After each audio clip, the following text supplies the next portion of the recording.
In the meantime, I want to get over to Eunice Yoon, who may have some news from the Chinese side of all of this. Eunice? Well, Andrew, the Chinese state media is not reporting President Trump's comments on Air Force One at all. And I think what's interesting about President Trump's comment on board about Taiwan is that it really does explain why, up until this point, in the state press, there was no mention of President Trump's comments about Taiwan, which is a signal that the Chinese were not happy with whatever it was that conversation was about Taiwan between President Trump and President Xi. The overarching readout with the Chinese was very glowing about President Trump's praise for President Xi. In that readout, the state media cited President Xi as saying that President Trump wants to make America great again, while President Xi wants Chinese rejuvenation, so putting President Xi on par with President Trump. It also cited President Trump as saying that the two signed deals and resolved issues, and it says that the two discussed hot regional issues. Now, underpinning this newfound friendship between the U.S. and China is what the state media attributed to President Xi, which is a constructive, he says, new U.S.-China strategic stability.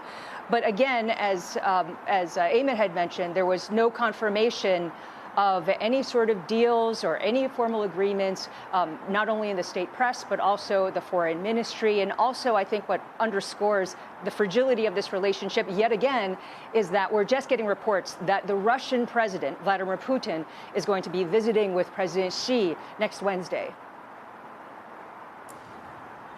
Eunice, are you surprised that President Xi asked President Trump directly about Taiwan and about what he would ultimately do?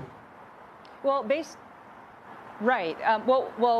on what we heard yesterday and the fact that President Xi, in the opening visit and kind of like the first moment when he and President Trump are sitting down, that he was stressing the issue that's so important to him, Taiwan, basically saying that if President Trump were to breach that red line when it comes to Taiwan, that the relationship could unfurl and end up in a dangerous scenario. So because his language was so strong yesterday, it's not so surprising that he would carry on today with that same sort of message. But do you think that he's trying to force the issue?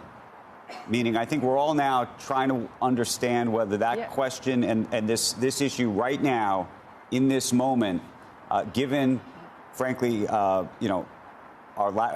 have ammunition issues in terms of what our military is even capable of right now, given everything that's going on elsewhere around the world, and whether we think in any way that President Xi would be trying to take advantage of this moment as it relates to Taiwan.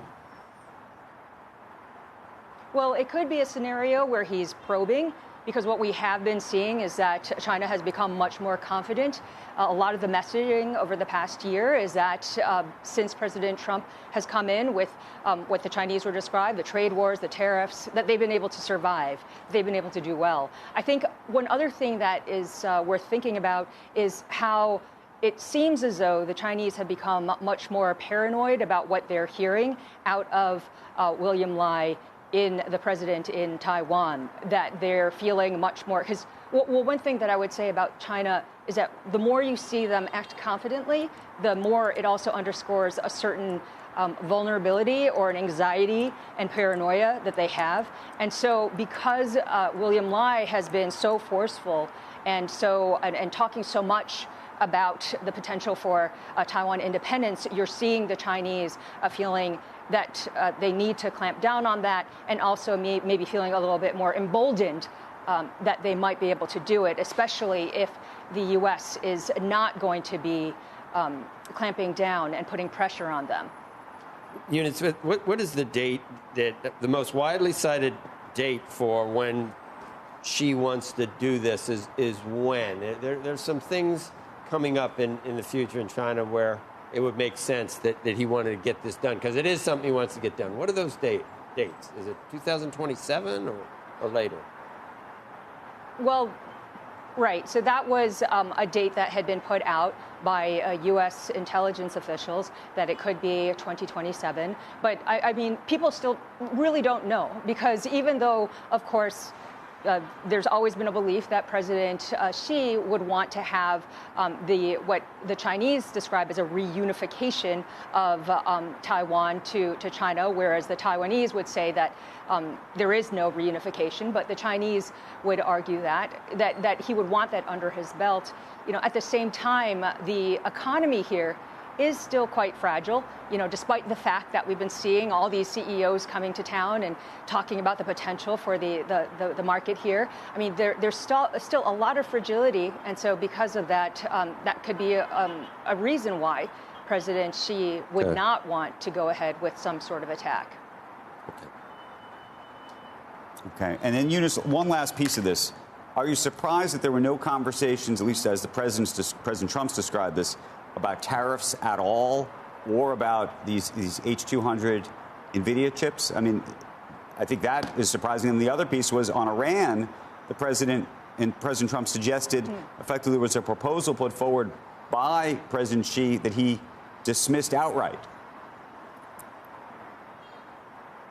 Yeah, well, for the tariffs, I think that it might not have come up because there was an expectation that that since this is the first of 4 meetings, you know, this year, that there was a little bit of time to kind of address the tariff issues as well as rare earths. That the expectation is that the two sides, you know, in kind of the spirit of stability, would want to kind of renew the truce, but that they might still have some time.